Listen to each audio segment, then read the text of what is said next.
CI2 സംഘടന ഇന്നത്തെ ചർച്ചയിൽ പങ്കെടുത്തു. 2-ാം തീയതി പുതിയ പരിഷ്കാരങ്ങൾ ഗ്രൗണ്ടിൽ നടപ്പിലാക്കി തുടങ്ങിയപ്പോൾ ആദ്യമായി അതിൻ്റെ പ്രതിഷേധവുമായി ബന്ധപ്പെട്ട് ടെസ്റ്റ് ബഹിഷ്കരിച്ചുകൊണ്ടുള്ള ഒരു സമരം ആരംഭിച്ചത് CI2 സംഘടനയാണ്. അതിൻ്റെ അടിസ്ഥാനത്തിൽ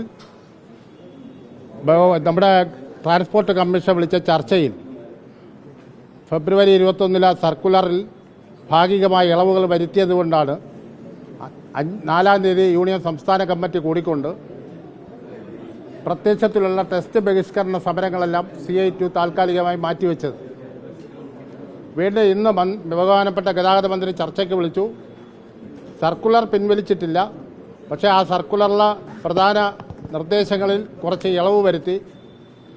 ഒന്ന്, നമ്മുടെ ടെസ്റ്റിൻ്റെ എണ്ണം 40 എന്നുള്ള 80 ആക്കി തന്നു. അപ്പോഴും പഴയപടി എത്തിയിട്ടില്ല. കാരണം മുമ്പ് ഒരു എമ്മിക്ക് 60 എണ്ണമായിരുന്നു. ഒരു 4 എമ്മിമാരുള്ള ഒരു ഓഫീസിൽ 160 എണ്ണം ഉണ്ടായിരുന്നു. ഇപ്പോൾ ഒരു ഓഫീസിന് പരമാവധി 80 ആക്കി നിജപ്പെടുത്തി. പിന്നെ വാഹനങ്ങളുടെ 15 വർഷം എന്നുള്ള 22 വർഷമാണ് CI2 ആവശ്യപ്പെട്ടത്. അത് 18ആയി 3 വർഷം വർദ്ധിപ്പിച്ചു തന്നു. ഇതൊക്കെ അനുഭാവപൂർവ്വം നമ്മൾ പരിഗണിക്കുന്ന വിഷയങ്ങളാണ്. നമ്മുടെ യൂണിയൻ്റെ ബാക്കി കാര്യങ്ങൾ യൂണിയൻ സംസ്ഥാന കമ്മിറ്റി കൂടിയാണ് തീരുമാനിക്കുന്നത്. ഇന്ന് ഗതാഗത മന്ത്രി ചർച്ചയിൽ 2 നിർദ്ദേശങ്ങൾ വച്ചു. ഇതിൽ ആ സർക്കുലറിലില്ലാത്ത ഒന്ന്, നമ്മൾ നിരവധി സമരം ചെയ്ത ഇൻസ്ട്രക്ടർ, ഫുൾ ടൈം ഇൻസ്ട്രക്ടർ എന്ന ആൾ ഡ്രൈവിംഗ് ടെസ്റ്റ് നടത്തണമെന്നുള്ള കാര്യം, അത് നമുക്കൊരിക്കലും അംഗീകരിക്കാൻ പറ്റാത്ത കാര്യമാണ്. CI2 സംഘടനയ്ക്ക് ഇൻസ്ട്രക്ടർ തന്നെ നിന്നും കൊണ്ട് ഡ്രൈവിംഗ് ടെസ്റ്റിന് പിള്ളേരെ കൊണ്ടുപോയി പഠിപ്പിക്കണമെന്ന്. നിങ്ങൾക്കറിയാം, ഡ്രൈവിംഗ് പഠിപ്പിക്കുന്ന ആശാന്മാരുണ്ട്, അവരാണ് ടെസ്റ്റിന് പിള്ളേരെ കൊണ്ടുപോയി പറഞ്ഞത്. അതല്ല, ആ ഇൻസ്ട്രക്ടർ തന്നെ വരണമെന്നാണ് ഇന്ന് മന്ത്രി പറഞ്ഞ നിർദ്ദേശം. അത് നടക്കില്ല എന്നുള്ള രീതിയിൽ ഞങ്ങൾ മറുപടി പറഞ്ഞിട്ടുണ്ട്.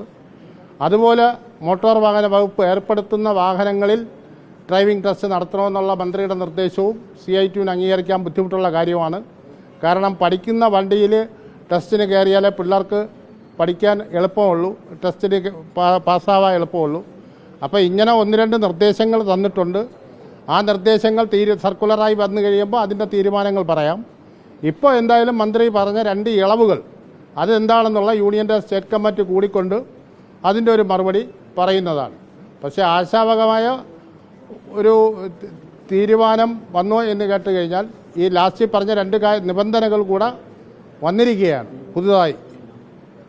അതാണ് ഈ വിഷയത്തിൽ നമ്മൾ പിന്നെ സമരം താൽക്കാലികമായി മാറ്റിവെച്ചിരിക്കുകയാണ്. CI2 നേതൃത്വമൊക്കെ ഇടപെട്ടതിൻ്റെ അടിസ്ഥാനത്തിൽ അതിൻ്റെ തുടർ ചർച്ചകൾ 23-ാം തീയതിയൊക്കെ തീരുമാനിച്ചിട്ടുണ്ട്. അത് കഴിഞ്ഞ് നമ്മുടെ കാര്യങ്ങൾ നമ്മുടെ യൂണിയൻ്റെ സ്റ്റേറ്റ് കമ്മിറ്റി കൂടിക്കൊണ്ട് അറിയിക്കും.